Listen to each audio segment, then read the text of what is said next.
सभी को नमस्कार। कक्षा 9वीं गणित अध्याय 2 बहुपद प्रश्नावली 2.3 x घात 3 धन 3x की घात 2 धन 3x धन 1 को निम्नलिखित से भाग देने पर शेषफल ज्ञात कीजिए।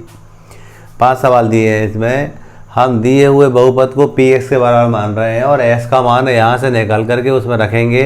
रखने पर जो बचेगा वही शेषफल कहलाएगा हमारा। तो हमने माना px बराबर x की घात 3 धन 3x की घात 2 धन 3x धन 1 जो हमें दे रखा था उसको 0 के बराबर माना। ऐसा मानने पर पक्षांतर करेंगे तो इसका मान ऋण 1 मिलेगा। तो जहाँ x दिया है वहाँ ऋण 1 रखेंगे हम।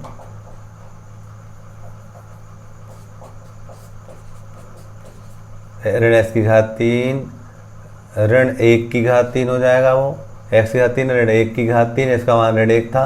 3 x का मान ऋण 1 था, ऋण 1 की घात 2 3 x का मान ऋण 1 तो ऋण 1 लिख देंगे, धन 1 लिख दिया हमने। एक का गुणा हम कितनी बार कर लो, एक ही आता, लेकिन विषम भाग करेंगे तो ऋण का 1 है, ये ऋण है इसलिए ऋण का विषम भाग ऋण होता है। और ऋण का समभाग गुणा धन हो जाएगा, 3 एक हम 3 हो जाएंगे, धन के 3 ये ऋण के 3 धन 1 हम देख रहे हैं। धन 3 से ऋण 3 कट जाएंगे और धन 1 से ऋण 1 कट जाएगा, 0 आया। ये हमारा पहले वाले का आंसर आया और शेषफल 0 दिख रहा है हमें। इसी टाइप से दूसरा करेंगे, इसको 0 के बराबर मानेंगे तो इसका जो मान आएगा 1/2 आ जाएगा। हमारा दिया हुआ बहुपद क्या मान रहे हैं हम, px के बराबर मान रहे हैं। px बराबर हमें दे रखा था x की घात 3 धन 3x की घात 2 धन 3x धन 1 दे रखा था हमें। s का मान 1/2 रखेंगे, यहाँ 1/2 रखा, 1/2 की घात संपूर्ण घात 3 धन 3 या 1/2 की घात 2 धन 3 s का मान 1/2 धन 1।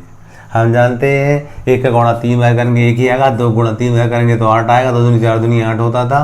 धन 3 और 2 का 2 बार गुणा करेंगे 4, 1 का 2 बार किया तो 1 ही आएगा, वो 2 करेंगे 4, 2 दूनी 4 हुआ। ऐसे ही यहाँ पर 3/2 धन 1 को 1/1 लिख सकते हैं।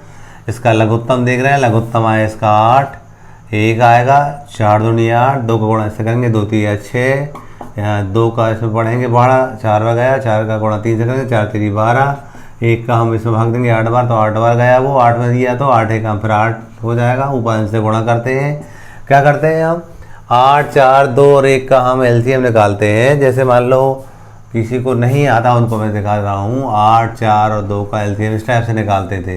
2 चौको 8, 2 दूनी 4, 2 1 2 और 2 दूनी 4, 2 1 2 और 2 1 2 1 1, 2 दूनी 4 दूनी 8 एलसीएम आया। फिर क्या करते थे, इस हर का एलसीएम भाग देते थे। 8 का 8 भाग देंगे 1 बार गया, उस 1 का गुणा 1 से करेंगे 1 1 1, यानी हम क्या करते हैं हर का लघुत्तम में भाग देते हैं, जो भागफल आता है उसको अंश से गुणा करके यहाँ लिखते हैं। ऐसे यहाँ देखो 4 का भाग देंगे हम इसे लघुत्तम में 8 2 बार गया और 2 गुणा ऊपर करते हैं अंश से 2 3 6। ऐसे ही 2 का पहाड़ा पढ़ेंगे किसमें 8 4 बार गया, 4 का 3 से करेंगे 4 3 12, 1 का भाग देंगे 8 में 8 बार गया, 8 का गुणा 8 से करेंगे 1 से करेंगे 8 1 8 हो गया। इस टाइप से करते हैं हम, जोड़ते हैं 12 20 26 27 27/8 हो गया। ये हमारा आंसर होगा, यानी जिस शेषफल होगा।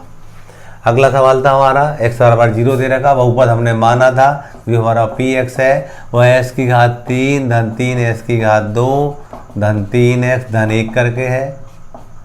क्या करेंगे, x के स्थान पर 0 लेंगे, 0 की घात 3 धन 3 0 की घात 2 धन 3 इंटू 0 धन 1। शून्य का गुणा किसी से करो शून्य हो जाता है, ये शून्य ये भी शून्य ये भी शून्य धन 1, तो शेषफल 1 आया। ये हमारा आंसर होगा। अगला क्वेश्चन था x plus y is equal to 0 मान देते, x बराबर माइनस वाई आ जाएगा। हमारा बहुपद क्या था, बहुपद था हमारा px बराबर x की घात 3 धन 3x की घात 2 धन 3x धन 1 था हमारा। जहाँ x है वहाँ माइनस वाई रखेंगे हम, ये माइनस वाई रखा, माइनस वाई की पावर 3 प्लस 3 माइनस वाई की पावर 2 प्लस 3 ये माइनस वाई धन 1।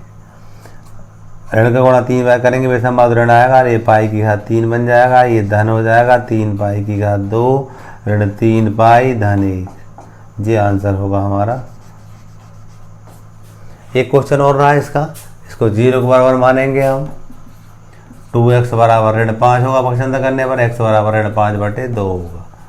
बहुपद क्या था हमारा पास बहुपद था px बराबर x की घात 3 धन 3x की घात 2 धन 3x धन 1 था। x के स्थान पर ऋण 5/2 रखेंगे। यहाँ पर ऋण 5/2 की संपूर्ण घात 3 धन 3 ऋण 5/2 की घात 2 धन 3 ऋण 5/2 धन 1। 5 गुणा 3 बार करेंगे हम, 125 आएगा, ऋण का आएगा क्योंकि ऋण विषम बार गुणा हो रहा है तो ऋण आता है। तो 3 विषम संख्या 3 है, 2 को गुणा 3 बार करेंगे 8 आएगा। यहाँ पर 5 पंजे 25 75, 75/2 आ जाएगा, 4 आ जाएगा। यार ऋण धन का ऋण 5×3 15/2, तो ये धन 1/1 लिख देंगे हम। इसका एलसीएम निकालेंगे, एलसीएम आया 8, ऋण 125 धन 4 75 दूनी 150, 150, 4 का ऐसा भाग देंगे 2 बार का, 2 को 75 से गुणा किया 150 हुआ।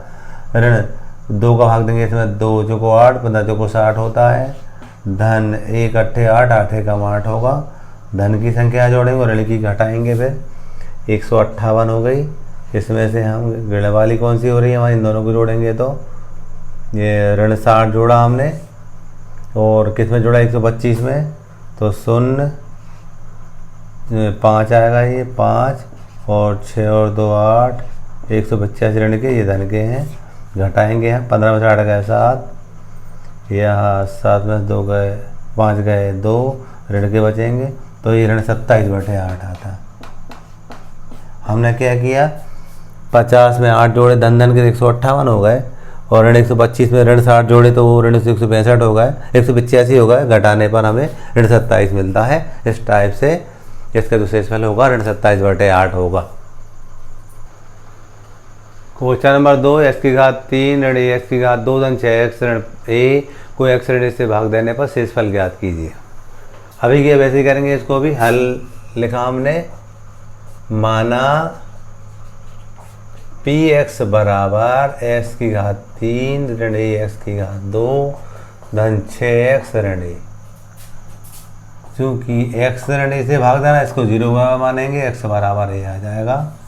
इस पूरे बहुपद में x के स्थान पर a रख देंगे, जो मिलेगा वही शेषफल होगा।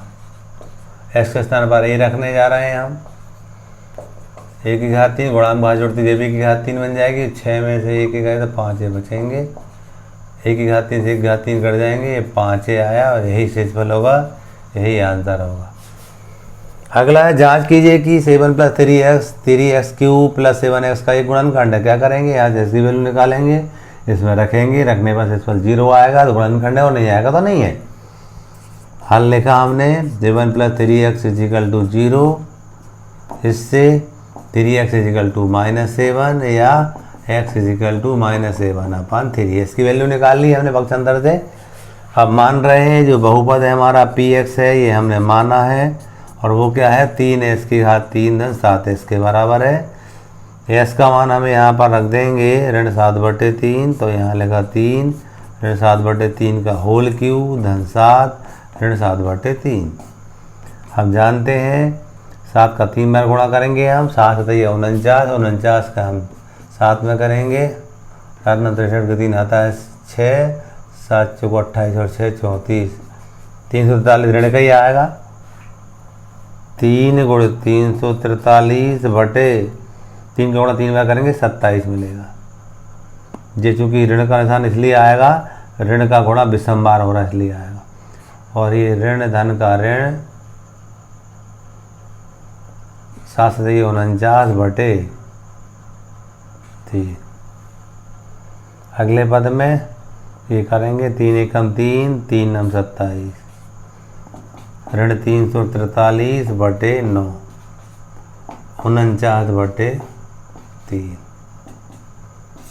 लघुत्तम आया 9, ऋण 343 ऋण, हम यहाँ देखेंगे 3 3 का 9, 3 बार गया, 3 9 27 के साथ आता है 2, 3 2 बार 2 14, इनको जोड़ दिया 0 9 3 और 1 4, 490/9 बराबर नहीं है 0 के, अतः 7 धन 3x 3x की घात 3 धन 7x का